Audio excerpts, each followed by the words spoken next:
After Christopher Columbus discovered tobacco in his journey to the U.S., it was popularly cultivated in Europe by many farmers and eventually made its way to the rest of the world.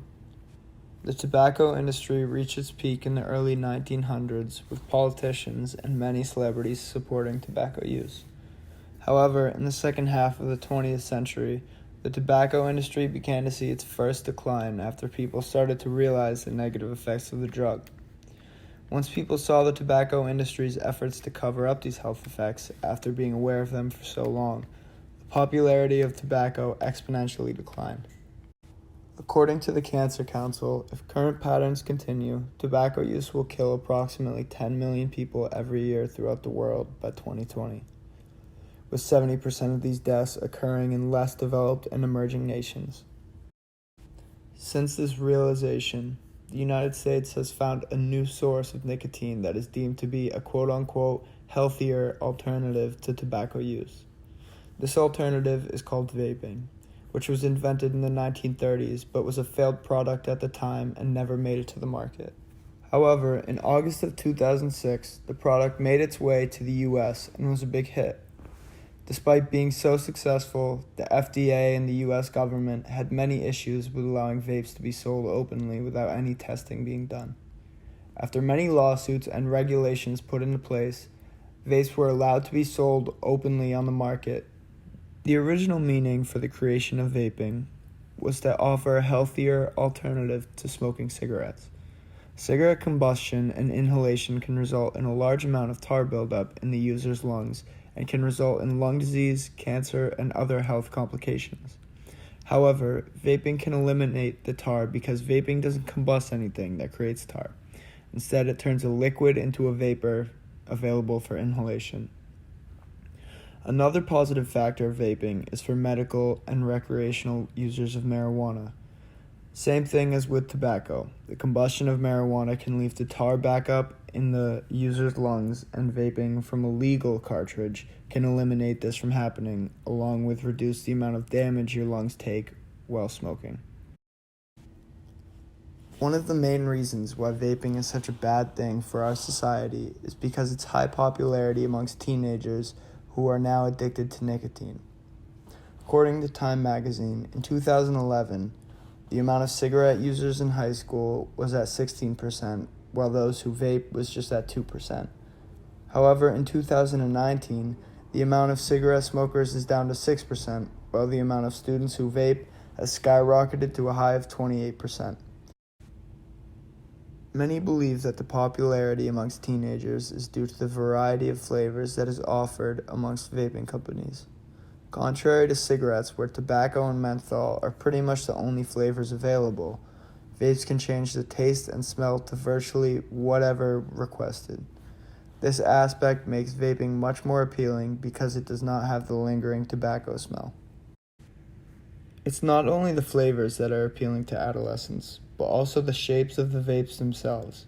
For instance, the model that the Juul chose is almost identical to a large USB software stick, being black, metal, and having some sort of magnetized connection at the bottom. Most of them are also very small, nearly less than the length of a Sharpie, making it very convenient for hiding and storing secretly.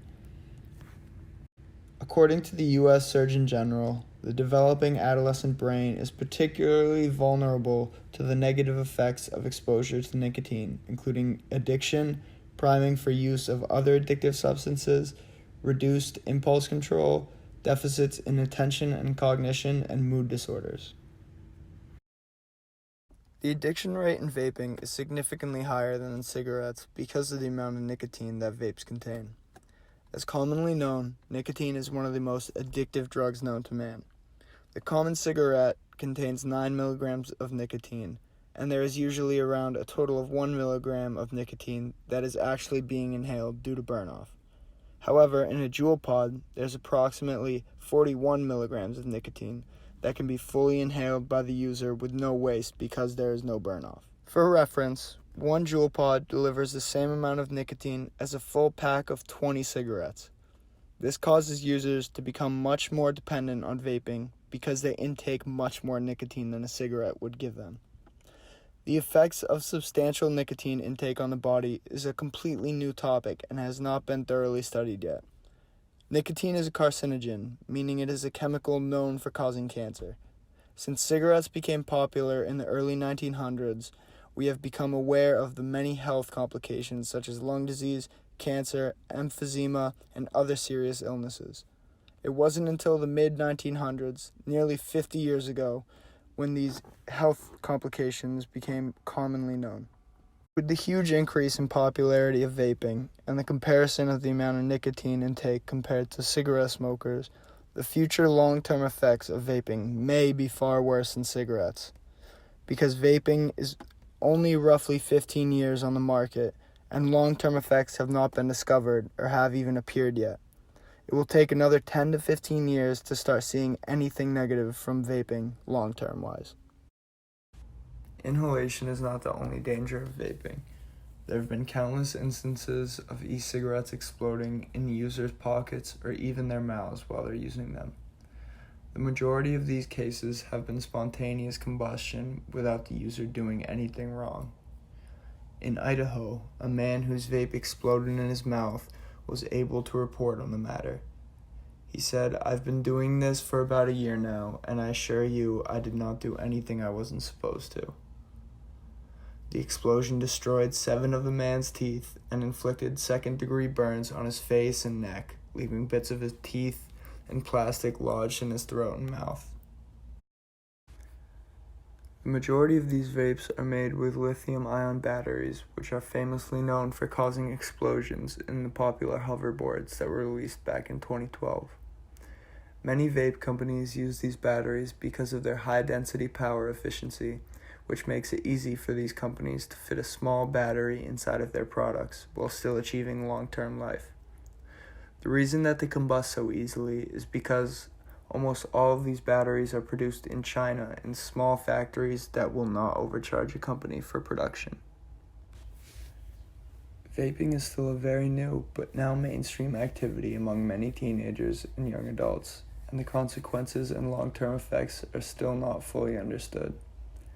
In many ways, people are using it as a positive aspect when it comes to quitting cigarettes. However, many people are using vaping as their first form of nicotine and getting addicted almost instantly. The nicotine levels in these vapes are significantly higher than any form of tobacco, making vaping dangerously more addictive than tobacco. Cigarettes were never considered unhealthy until the early 19th century when people started to realize how dangerous of a drug it actually was. Vaping is such a new subject that the long-term effects are just now being studied and won't reach a definitive conclusion for another 10 to 15 years. The deaths from cigarettes in the United States alone are 480,000 people per year, and although the fatalities from vaping are minuscule compared to cigarettes, society is still drastically undereducated on these countless health effects that could very well become the demise of millions.